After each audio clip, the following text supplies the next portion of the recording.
happiness is to you. Because I'm happy. Clap along if you feel like that's what you want to do. Hey, go. Bring me down. Can't none bring me down. Your love is too high. Bring me down.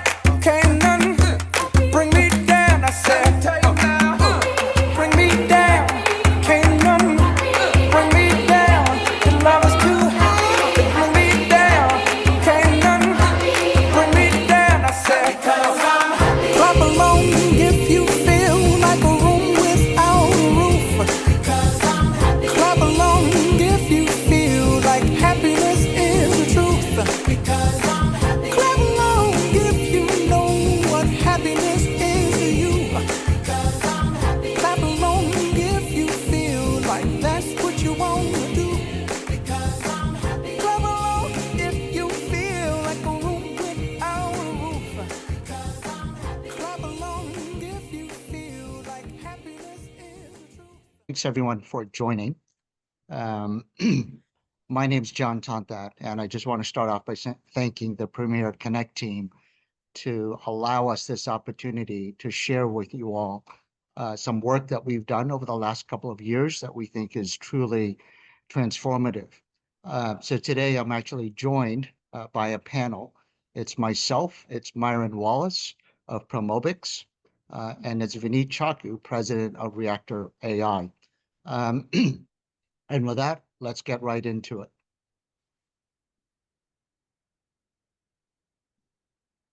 We're just there. There we go. So if you were to think about who and what Cellhub is and what gives us the right to be on this call and to share with you, there's a couple of things to note. We're an exclusive primary agency. Put it in any other language, that would be a distributor that solely focuses on T-Mobile. And specifically, our specialty is about revolutionizing communication workflows. And we have the right to do that largely because we've had a 27-year relationship with T-Mobile and through all the different iterations. And so the session today, for the first 15 minutes or so, we're going to walk you through what makes T-Mobile uniquely different. We're going to touch on T-Mobile Spectrum, their infrastructure, and most importantly, the architecture that allows T-Mobile to do some very, very cool and unique things.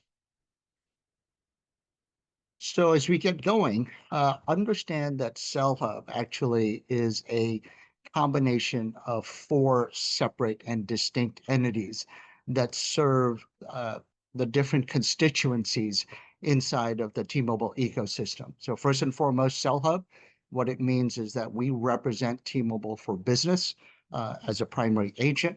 We also have a relationship with what's called the individual liable side of the business under PCC. What does that mean? It means that if, as we architect communication workflows with corporations, and some corporations use device stipend as a means of paying for connectivity of their employees, we can structure both the corporate liable as well as the individual liable connections. In addition to that, we operate a wholesale division, which allows us to take wholesale T-Mobile rates. And incidentally, we have favorite nation status with T-Mobile, which then allows us to carve up the rate plan as necessary when you start to solve for very, very small consumption in IoT use cases. And last, but certainly not least, we are a software development shop called Unitas. And in fact, when T-Mobile for Business engages in very, very large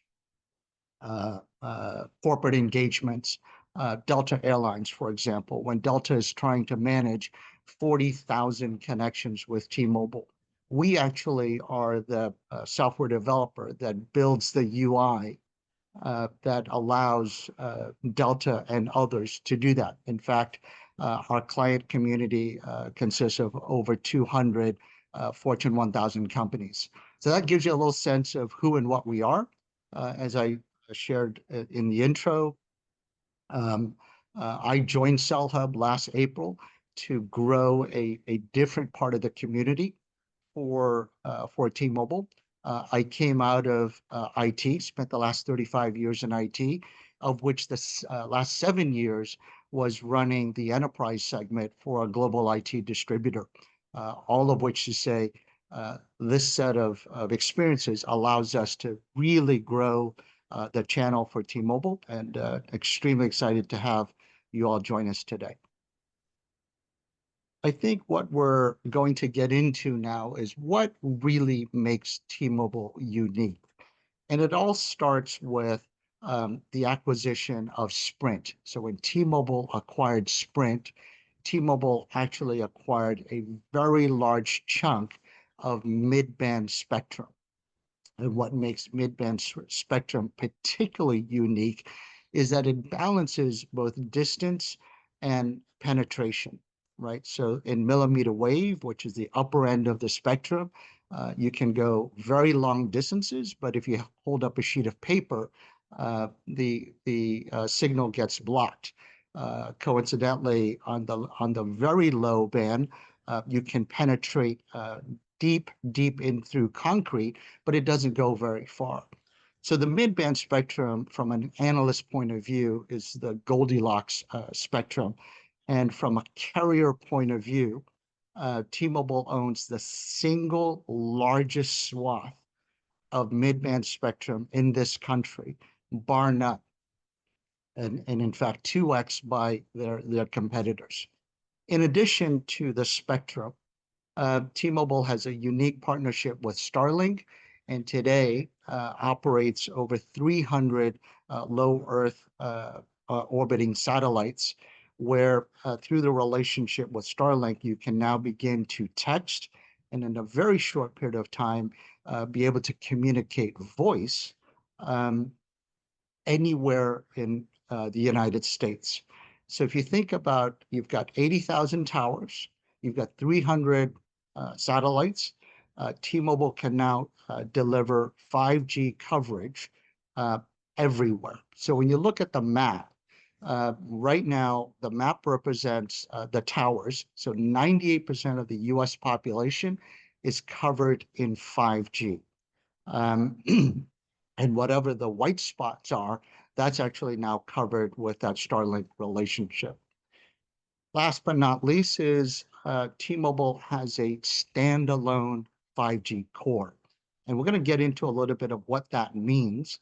But essentially, a standalone 5G core means that when T-Mobile built their 5G network, they built it from the ground up, from the core radio is 5G. And 5G, by the way, is a certification by a governing body called the 3GPP. So 3GPP puts out the specifications of what is it that constitutes the 5G signal and how it applies from a execution point of view. And today, T-Mobile is the only standalone 5G network in this country. So what does that do? So cool, T-Mobile has a standalone 5G network. Incidentally, the term standalone 5G network refers to both the core in the core radio access network, the core radio, as well as the access points. Today, the other carriers actually have a 4G LTE legacy core that they're migrating to a 5G standalone core. And that migration will take over the next 2 years or so. So this effectively gives T-Mobile about a 2.5 year advantage from a time perspective. And if you sort of think about the migration of bandwidth, if you conceptualize a 4-lane highway, that means that the other carriers have to shut down 2 lanes, upgrade those 2 lanes on the highway, shift the traffic back, and then upgrade the other 2 lanes. So that is why it's going, we believe that T-Mobile has at least a 2.5 year advantage in deploying 5G. And so It's also important to note that 5G is thrown around rather somewhat erroneously. And so our challenge to this audience and this community is to challenge the carrier you're with today and really understand what exactly can they do with their network. And a 5G standalone core allows you to do effectively one thing and one thing super well. And that is it allows T-Mobile to treat the wireless network and be able to virtualize that private network. I'm sorry, that macro network. So effectively, it's called slicing. So T-Mobile can then slice a piece of the spectrum by distance, by some number of parameters, and guarantee quality of service and create security. So in this case, what this picture represents is two things. One, T-Mobile has partnered with Versa and Palo Alto to embed SASE into the core network and control and allows the SIM to control the traffic. So in a T-SIM secure uh, deployment, all network traffic routes over a dedicated secure slice and never ever touches the public internet. That's really important because if you want to take security uh, a, a high, if not next level, the ability to compartmentalize that traffic in a wireless point of view is just absolutely critical. Another use case of slicing is called priority. So priority refers to the ability for T-Mobile to both provide a priority call and equally important preemption.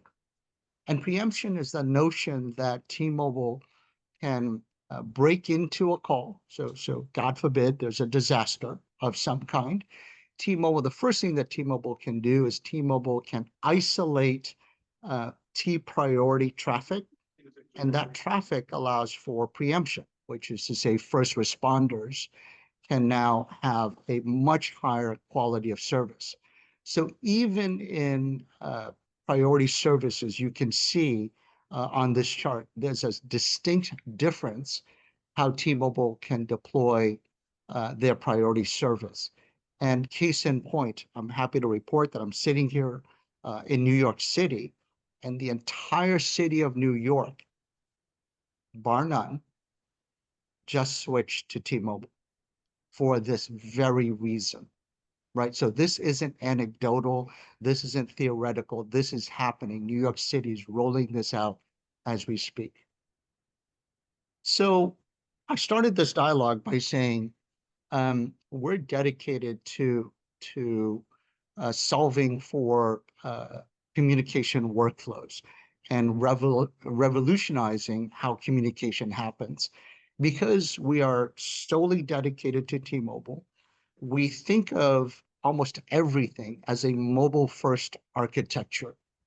And so, essentially, what does that mean? It means that for small to medium businesses, it's really a mobile first world. Your cell phone becomes the very, very core uh, uh, functionality that you use to not only make phone calls, you interact with teams, you interact with and therefore you need governance and compliance to address all of the different facets of the way you communicate, the security in which you communicate, and the ubiquitousness in which you communicate. So what do? We essentially mix and match all the different capabilities of T-Mobile to deliver a communication workflow that we believe is redefined. We talked about T-SIM Secure and what a secure slice can do. We talked about T-Priority and what that does. What we haven't necessarily talked about is a unique relationship with a company called Movius that T-Mobile invested into. So what Movius does is it's an over-the-top application. It allows anyone, in fact, it allows AT&T and Verizon customers to have Movius sit on top, and everything that you do in a Movius environment, so whether it's Teams or WhatsApp or all of the texting that goes on, it's actually recorded, and it's recorded. And from a governance and compliance perspective, it helps many banks here in New York City on Wall Street reduce the number of fines, because now the communication between you and the client is actually recorded and governed. So that's one piece. Incidentally, Movius is FedRAMP certified. So we deploy Movius to control security and governance and compliance.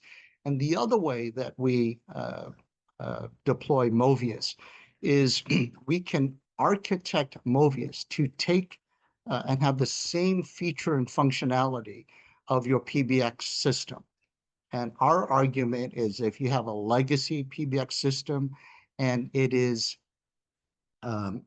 literally collecting voicemails, because we're now a mobile first society, and we're out there, and we're moving about.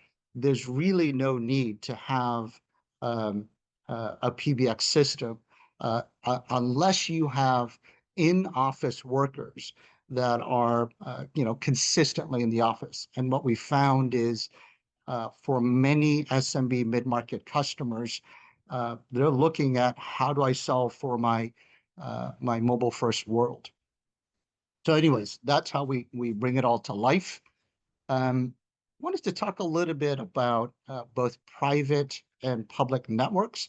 So when I refer to the macro public network, it's all the things that the T-Mobile core network can do that's available at the macro network.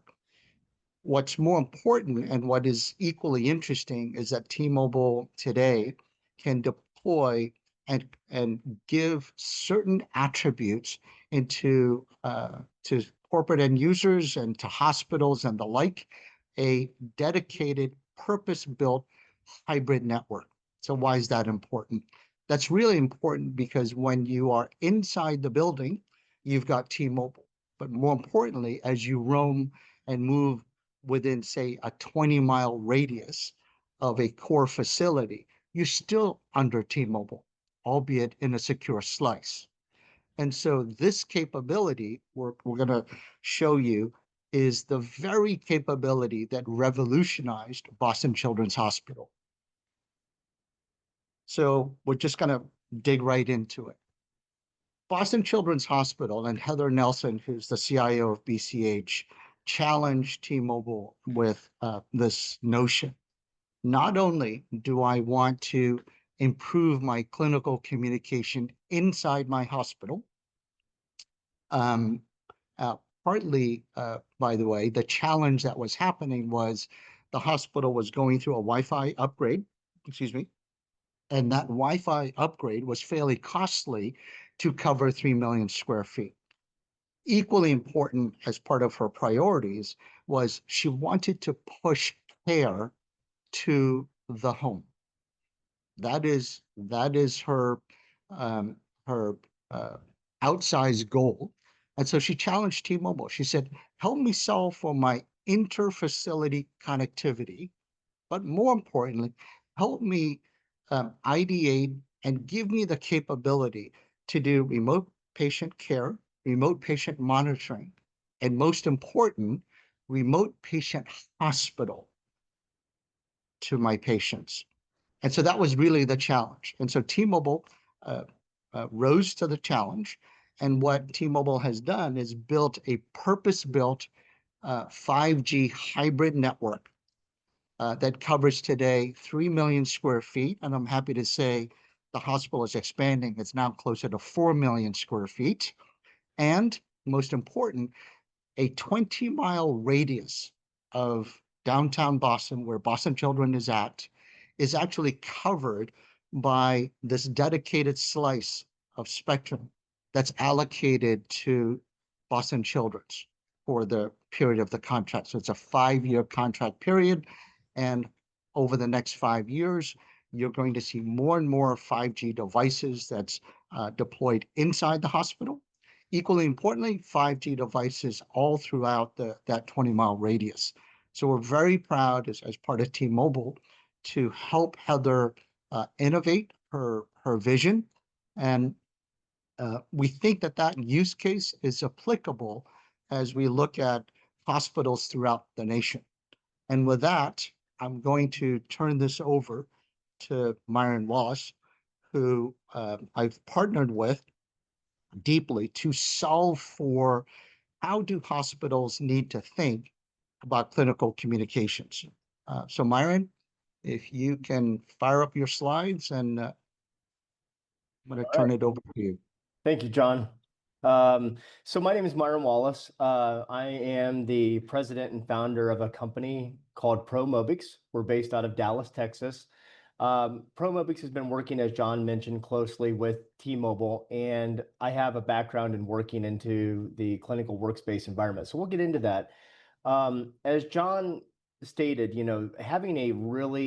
we see these as our core pillars of go-to-market. When you think about infrastructure, you have to have reliable connectivity and really democratize the access inside of the four walls of these big institutions that have complex environments.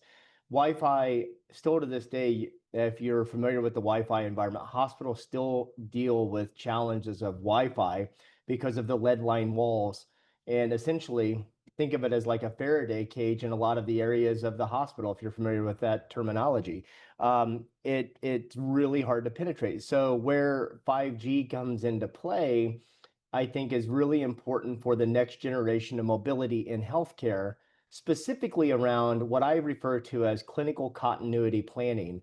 When you look at the amount of ransomware and cybersecurity incidents that are occurring inside of health organizations, unfortunately, they are rising, and it's not a good thing. So as organizations prepare themselves for the next chapters of evolution and ability to support patient care and critical care access and delivery, these things that we're talking about today with mobility and 5G infrastructure are paramount to the overall success and ability for us to go forward as a collective industry. So when you go up the stack, the next element besides the infrastructure is having the best-in-class mobile devices. And many of you may be familiar with how Epic-dominated shops prefer the iPhone. The iPhone's a great device in the consumer world, but when you start getting into specific workflows around meds administration and patient transport, meaning moving a patient from their room to radiology or even discharge at the end, those types of devices become the consumer grade devices, I should clarify that, are sometimes problematic, and they're not necessarily built for the workflow themselves. Whereas when you start looking at purpose-built hardware that has 5G access, there's two vendors right now that make those devices. One is Zebra Technologies, and the other is Honeywell. So both of those devices have 5G capabilities. The cherry on top of this comes down to the optimized experience, and this is where ProMobix plays within this sphere of technology. We go in and assess the clinical workspace environment and go department by department, unit by unit, and understand the technological applications that go onto the device, as well as the workflows that they're using from a care delivery standpoint, and build a implementation plan that actually is focused on the care team itself, not the technology underlying. So when we do that type of implementation, we can proudly state that we're driving higher clinical efficiency, which matters for patient throughput, which equals overall dollars for a health system. That is the most important thing from the bottom line. When you start getting into the other elements of satisfaction, staff satisfaction, there is a high rate of turnover. There's a nursing shortage in the industry, and there's going to continue to be an evolving shortage. So having technology that's implemented and documented that's easily trainable to the next set of caregivers is important, as well as the infrastructure itself. All this combined equals time savings for organizations that they can actually put a dollar to and say that, yes, it was a major capital expenditure from these collective partners, but we actually can put a value to what we're actually seeing in throughput, staff satisfaction, and savings across our organization. So who are we? As a company, we provide the core pillars of life cycle management, workflow consulting, configuration management, and stakeholder alignment as we work through these types of integration capabilities inside the clinical workspace. The mobile device manufacturing vendors had been trying to run to the market, with the Zebras and the Honeywells for quite some time, and they do have a pretty proliferated market. But where it falls short is having someone that understands the clinical workspace is a value differentiator that we're proud to bring to market as an organization. The market gap around why ProMobix came about is 80% of the deployments that are in the clinical environment are driven by IT. They're not driven by the care teams themselves often. The CNIO, which is the Chief Nursing Informatics Officer, or CIO, will get involved and they will push some of the initiative forward for communication and collaboration. But when it comes down to the technical capabilities, it's often overlooked that the care team is not the one that is making the decision, and they're not often at the table. But reality is they have a big voice and they should be at the table. And that's one of the things that we focus on in our methodology and working with healthcare organizations is we want the nurses, we want the care team, we want the transport and all the ancillary support staff and departments to be at the table, to understand what do they need in order to have a successful experience and utilize the technologies that the organization has spent millions of dollars on employing in their organization. The other piece that is very common, there's a lot of device clutter in organizations. And what I mean by that is nurses have a proverbial tool belt or backpack, whatever metaphor you want to use, of devices often. They may carry a Vocera badge, which they use to communicate wirelessly and hands-free. They may carry a clinical mobility device, and they may actually have a pager. Believe it or not, pagers still exist in hospitals, which is mind-blowing that we still have pagers and fax machine in 2025. But that's the reality of the healthcare environment. So how do we take these technologies that they're utilizing, understand the workflows, understand the experience that they need, and put together a plan to go down to one device that's clinically optimized, that's organized, so that it works around the care team itself, not the technology stack. The technology stack comes secondary to how we address the elements of the tech itself. So the last piece of this is the most important, is the workflow disconnects. So many of the applications, we have removed many of these devices, and there's now a series of applications on the device. We recreated the same problem, except for we recreated it virtually on the device. And that leads to the devices falling into the dissatisfaction category, and they get tossed in the drawer and they go back to whatever they had been doing. And that is not what organizations spent millions of dollars on. They spent millions of dollars on devices and infrastructure and services to get the devices working. So often we run across organizations that want to redeploy technology because of this very reason. We bought devices, they sat in our warehouse for 18 months. We didn't have the infrastructure to deploy it. We didn't have the technological systems nor the expertise. Well, by the time they get to deploying the device with their care teams, the devices are often out of date. So they're restarting over, and that again waste money for the healthcare organization, where they could be spending dollars on 5G infrastructure and other next-gen enablers to their care orchestration environment. So, we go through the process. We understand the discovery pieces of all the units, the departments, facilities, organizational structure, governance policies in our methodology of discovery. We put together a design architecture. We try to eliminate, we cut out as much as we possibly can, and then we add back in what's needed so that we can get to the optimal experience from the technology that's being utilized. And we implement it and operationalize it and optimize it for the organization so that they know that they have a partner that is going to be with them for the longevity of the relationship. And it's not just a one transaction. We bought the technology, it's deployed, we're moving on to the next thing. Organizations do that, but they come back and say, well, actually, we need more support, especially given, as what I mentioned earlier, on the clinical continuity side. The ransomware piece is a big topic right now. How do we have a partner that can help us understand the workflows that go into patient care in critical access environments? And we're starting to see that uptick just because of the number of attacks that occur. So the prescription for success when we get into these complex environments with health organizations is people, process, and technology. We understand all of the leaders, all of the ancillary support staff.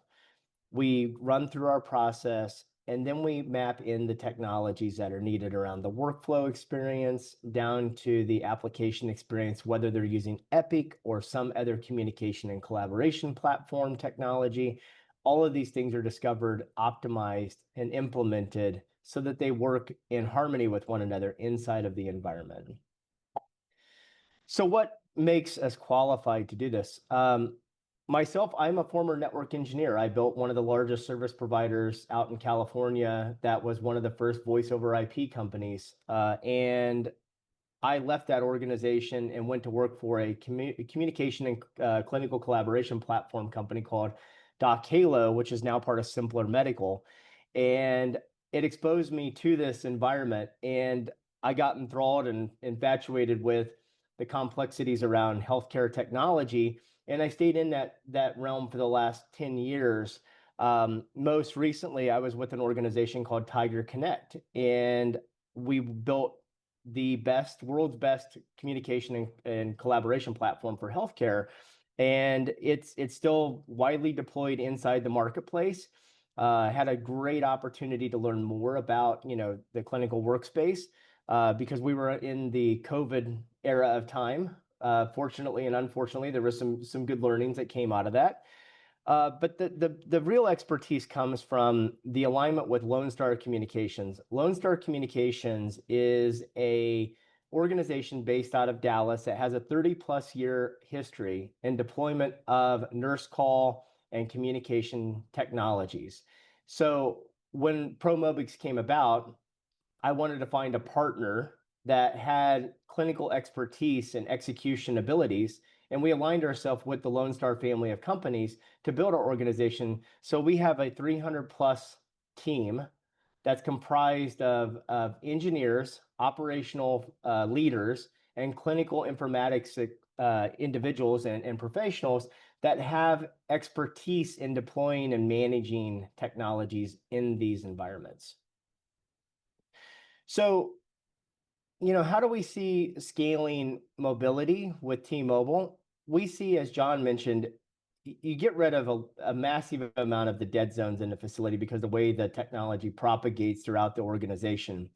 We see a big rise in the home health deployment with specifically the T-SIM Secure, the T-Mobile Secure SIM product line, because that allows devices to work inside the four walls and transition to the home care environment. Because the reality is organizations want to get the patient out of the hospital and into the home because they can utilize that bed for the next person that's coming inbound that needs care. And as technology continues to evolve, home healthcare deployments are going to be the next chapter of medical devices that we see in our world on a day-to-day basis in the individualized consumer side. The other thing is there's more pop-up clinics coming about. So think of, if you're at a concert or you're at a venue of some sorts, the pop-up clinics are starting to rise, and they need mobile technologies and clinical mobility inside of these environments because it is clinical in nature, and the devices have to connect back to the health enterprise in a secure manner. The other piece is mobile care. So, think of ambulatory, patient transport via medevac, et cetera. All these technologies are still deployed inside of those vehicles as they deliver care.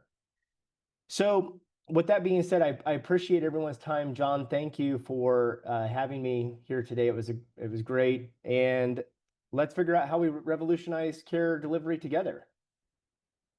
Thank you, John. With that said, Vineet, I will turn it over to you, sir. Thanks, Myron. While Vineet is coming on, I wanted to explain a little bit. So we work very closely with Reaktr because as we're talking to hospitals and clients, one of the biggest questions is, all this technology is great, but help me find the dollars in my existing IT spend to fund that transformation. And I'm delighted that we've had an opportunity to work with Vineet. I've known Vineet for a number of years, and delighted to have him as part of the team. Hey, thank you, John, and thank you, Myron. Thank you very much. My name is Vineet. I'm based out of New Jersey, and I'm the president for Reaktr.ai, and it's a scale-up organization which kind of looks after primarily around narrow-based AI to solve problems.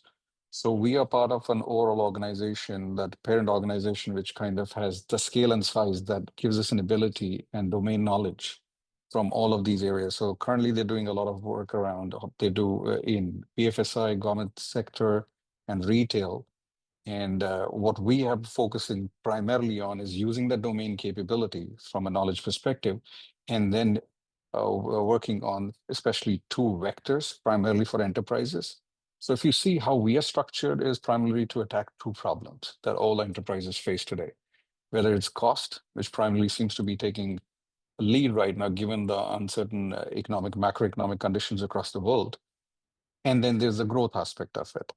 But ensuring that we don't use traditional methodologies, which is simply saying is like, if you look at some of the cost optimization programs, normally 76% of them don't deliver the value that they were expected. Either they run too long over the budget, or they're not able to commit to the savings that were proposed as part of that initiative.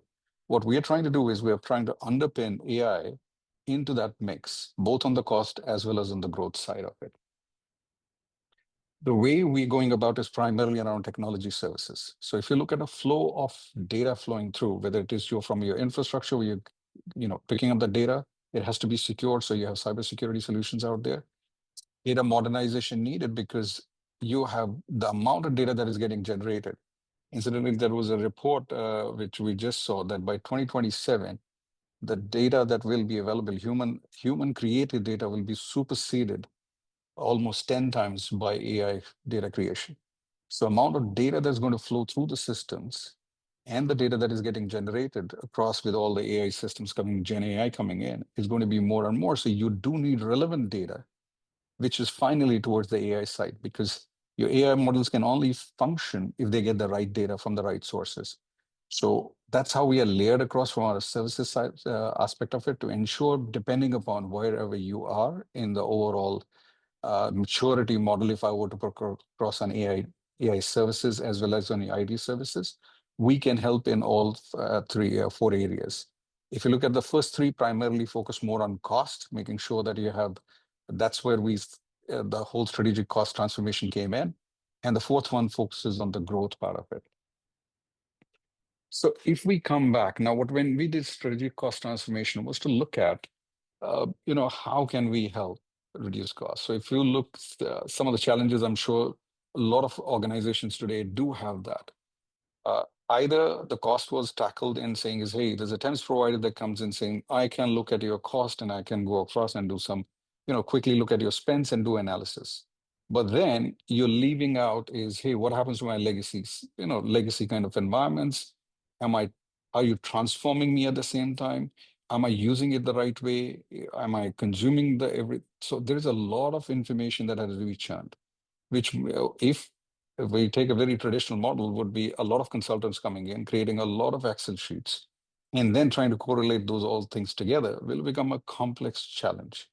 So what we have done is if you look at these telecom spends, especially for enterprises, and interestingly, we took telecom and network first, and we are now taking the other part would be then go to cloud, look at the compute, DC, look at applications. But this one, we found out a lot of organizations don't realize they're spending a lot of money out there. There is about approximation is around 22 to 30% is spent on the annual spend that you have on telecom. So if you're spending your overall IT budget is 100 million, you will be spending somewhere close to about 22 million to 30 million. Now, depending upon what kind of organization you are, you could be on the lower scale also, like 16%, but this is the impact normally it has. So leaving that budget purely to look at telecoms and say, hey, you go across and figure out, give me the best solution. They try to balance it out. But then you don't know whether how much are you spending on the wired versus the wireless. Do you have it optimized? Is it the best service? You also don't want to. You don't want to cut costs and also have impact on the service. You want to make sure that the customer experience, because your network gives that user experience. Because if they're consuming any application, they're using it, they're connecting with your network, you need it to perform. So once we go through with the Reaktr part of it, with the SCT solution, we at minimum can guarantee you about 18 to 23% savings. And it could be more depending upon how old the network is, what consumption is happening, how much of it is being rightly, whether your data is being stored in the right way or stuff like that. If you have completeness of data, and that entire thing is held by SCT. Now, question would be how? So what do? We basically look at, look at your best of breed and best of suite. We're bringing that entire thing together with SCT. It basically scans across all of this entire stuff, whether it is your telecom providers, whether your network service providers, whether technology. It looks at all of those elements, whether you're billing data, looks at benchmarking data. It takes all of those inputs, and then the platform does the ingestion of that entire stuff, does the recognition, anomaly detection, does a scenario. It also creates. So the thing here it's an element-based view that it comes with. So all of that entire recommendation also comes along with it, so that it helps you build what a transformation roadmap should look like. And that is done by this tool, which is the underlying, if you look at the core of SCT. Because if you have, for example, we're talking about 100, 10,000, even if you take 5,000 elements, everything has about 4 to 6 data points around it. It has a billing part of it. It has an asset. It has an address linked to it. It has a couple of other things, parameters linked to it. We're able to ingest that entire thing and then do an analysis of it, look at the efficiencies. So the AI tool at the back end is doing the heavy lifting. It's trying to understand as to what are you consuming and how are you using. Now, what we're doing is this is 90% of the lift up is done by the SCTI. Now, the challenges are, the question arises, hey, what if I don't have completeness of data, which is my TENS data gives me, or my CMDB, or my other network data, or my telecom billing data is not completely complete in sense we don't have all the data points. The SCT tool actually basically does analysis and tries to do the completeness of data. So to get a view of saying is, okay, if I have to analyze and save you money, here's how I'll go about. So this entire uplift is done by the tool. And the entire journey is about 6 to 8 weeks. That's the beauty of it.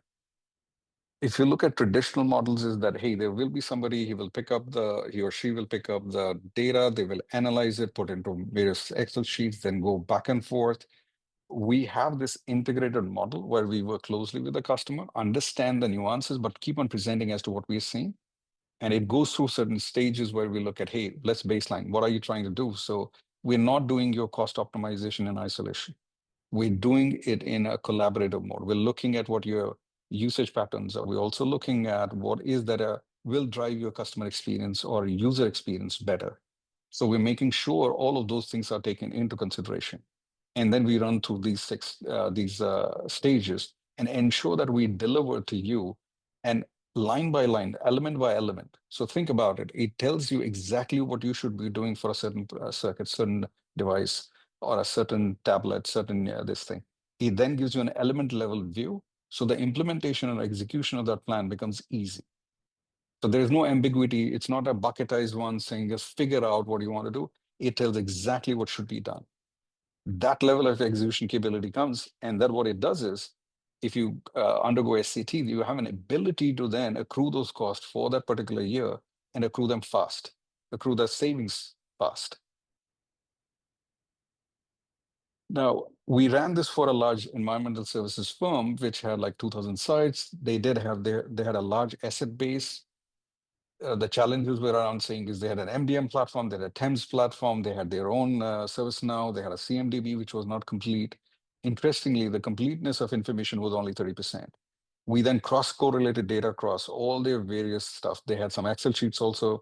They had we got the flat files created. And then once a correlation was done, we were able to bring the completeness of data close to about 88%. So for us to then start looking at where the savings come to. So we then looked at where their wireline spends were, where their wireless spends were, how much can they move to wireline and wireless, how they can basically look at saying, for example, Metro Ethernet. We also looked at their POPs diversity, how it was set up, and ensured that they had the right fit and the experience, the latency can be reduced, but at the same time, the cost can be reduced. So for this customer, we were able to identify 19.4% of savings on their network. This was done after they had optimized their network. So that was a challenge that we were coming across with. But what the tool was able to pick up is because the amount of data points coming, whether there's mobility devices, tablets, any of the endpoint devices, it was able to pick up saying where the consumption is happening and whether the right consumption is happening based on the data available. The good thing about this is what we are doing is it's a very simplified model. We have a fixed fee model. We don't dip into your savings. So whatever savings you have, that's for you to keep. So it's a very simple tool. It's an AI basically doing the major grunt. We do have what I said when I said 90% uplift. We do have 10% with a human interface, which will ensure that we do have consultants in with you, looking at what exactly is that you need and trimming it as per that. But most of the analysis, some of the what if scenarios, where you can save money, how much you can save, all of those scenarios are created by the tool itself. So in short, it's a tool that we can be used for your purposes. If you're looking at cost savings and you're looking at cost savings, but doing it very efficiently, we can help you that and recover 100% of the cost in a very simplified manner. And the ROI for this service is in multiples of anything that you spend with us. You will be able to make 5 to 10x of that in savings at bare minimum. With that, John, back to you.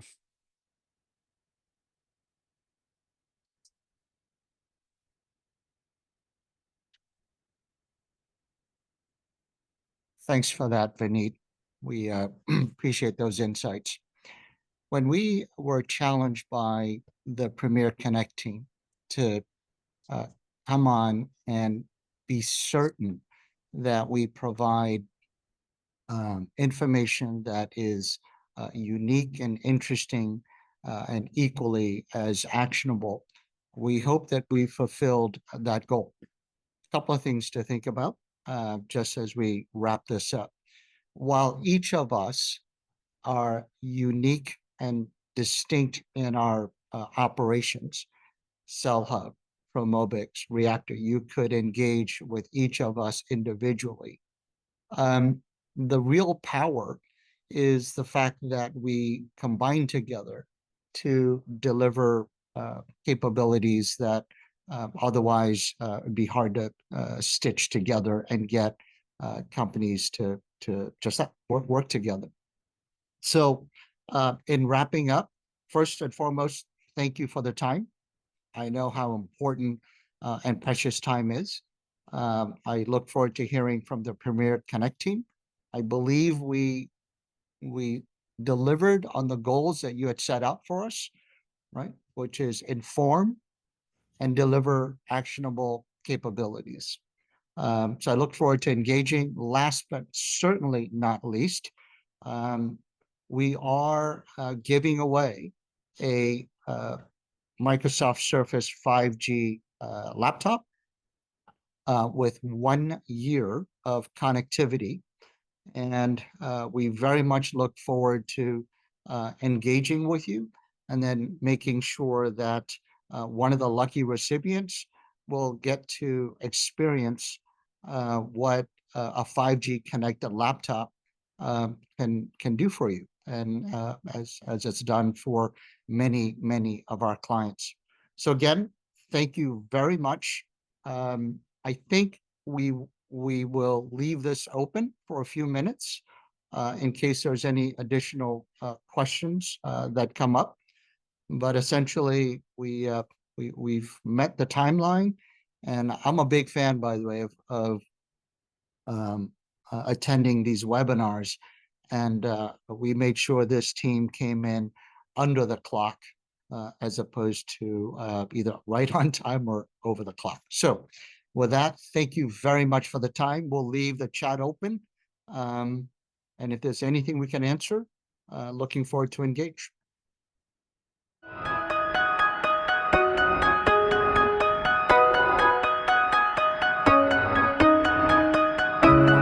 Times that I've seen you lose your way, you're not in control, and you won't be told. All I can do to keep you safe is hold you close till you can breathe on your own, till you can breathe on your own. Hold tight, you're slowly coming back to life. I've been giving you hell, I've been giving you hell, darling. Let go of all your haunted dreams tonight. I've been giving you hell, I've been giving you hell, darling. Hold tight, you're slowly coming back to life. I've been giving you hell, I've been giving you hell, darling. Let go of all your haunted dreams tonight. I've been giving you hell, I've been giving you hell. I won't let you down. Everyone keeps a darker place to lose control. You're not alone. And when you come looking for embrace, I know your soul. I'll be your home till you can breathe on your own, till you can breathe on your own. Hold tight, you're slowly coming back to life. I've been giving you hell, I've been giving you hell, darling. Let go of all your haunted dreams tonight.